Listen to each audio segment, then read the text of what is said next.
আপনারা জানেন গত ৩-১-২০২৫ খ্রিস্টাব্দ তারিখ শুক্রবার বিজিবি সীমান্ত সম্ভার শপিং কমপ্লেক্সের গ্রাউন্ড ফ্লোরে ক্রাউন ডায়মন্ড অ্যান্ড জুয়েলার্সের শোরুমে বেলা অনুমান ১ ঘটিকায় স্বর্ণালংকার চুরির একটি ঘটনা ঘটে এবং সেই ঘটনার প্রেক্ষিতে ধানমন্ডি থানায় একটি মামলা রুজু হয়।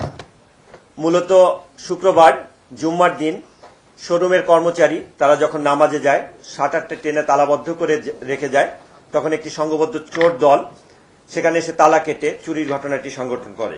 উক্ত ঘটনায় মামলা রুজু হয় এবং এর প্রেক্ষিতে থানা পুলিশের পাশাপাশি ডিবি ঘটনায় জড়িতদের গ্রেপ্তার এবং লুণ্ঠিত স্বর্ণালংকার উদ্ধারের ব্যাপারে তদন্ত আরম্ভ করে।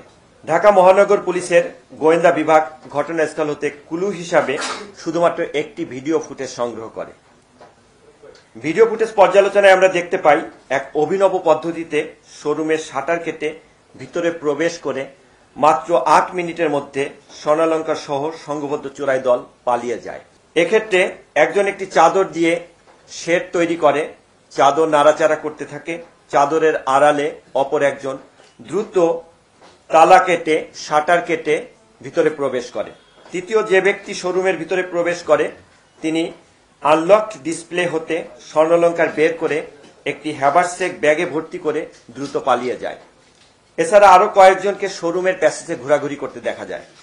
ভিডিও ফুটেজে প্রাপ্ত ছবির সাথে প্রযুক্তিগত বিশ্লেষণ এবং গোয়েন্দা তথ্যের ভিত্তিতে ডিবি পুলিশ গত ৯-১-২০২৫ তারিখ হতে অভিযান পরিচালনা আরম্ভ করে। এরই ধারাবাহিকতায় অভিযান চলাকালীন কক্সবাজার হতে চট্টগ্রামে আসার পথে মোহাম্মদ রুবেল ২৮ নামে একজনকে গ্রেপ্তার করা হয়। তার স্বীকারোক্তি মূলে পরবর্তীতে কুমিল্লা জেলার বিভিন্ন স্থানে অভিযান পরিচালনা করে শফিক ওরফে সোহেল নামে অপর আরেকজনকে গ্রেপ্তার করা হয়। তাদের স্বীকারোক্তি মূলে কুমিল্লা জেলার একটি জুয়েলারির দোকান হতে ২৮ ভরি ১৪ আনা চুরি যাওয়া স্বর্ণালংকার এবং ২১ ভরি ১০ আনা চুরি যাওয়া স্বর্ণালংকারের গলিত স্বর্ণ উদ্ধার করা হয় এবং সেখান থেকে সাদ্দাম হোসেন নামে অপর এক ব্যক্তি বয়স ৩১ তাকে গ্রেপ্তার করা হয়। এক্ষেত্রে মোট ৩ জন ব্যক্তিকে গ্রেপ্তার করা হয়েছে এবং এ পর্যন্ত ৫০ ভরি ৮ আনা স্বর্ণ উদ্ধার করা হয়েছে। ঘটনার সাথে সংশ্লিষ্ট চক্র সম্পূর্ণরূপে শনাক্ত করা সম্ভবপর হয়েছে।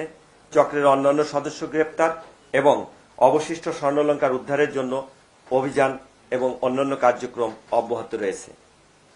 ইলেকট্রনিক ও প্রিন্ট মিডিয়ার সাংবাদিক বৃন্দ ডিএমপি মিডিয়া সেন্টারে আজকের এই ব্রিফিংয়ে উপস্থিত থাকার জন্য আমাদের পক্ষ থেকে আন্তরিক ধন্যবাদ এবং কৃতজ্ঞতা জানাচ্ছি। কেউ না বুঝলেও আমরা আপনার প্রয়োজন বুঝি, আর তাই তো অত্যাধুনিক ফিচার সম্বলিত বিভিন্ন সাইজ আর কালারের ২৫০টিরও বেশি ডিজাইন অপশন নিয়ে ওয়ালটন স্মার্ট ফ্রিজ বোঝে আপনার প্রয়োজন।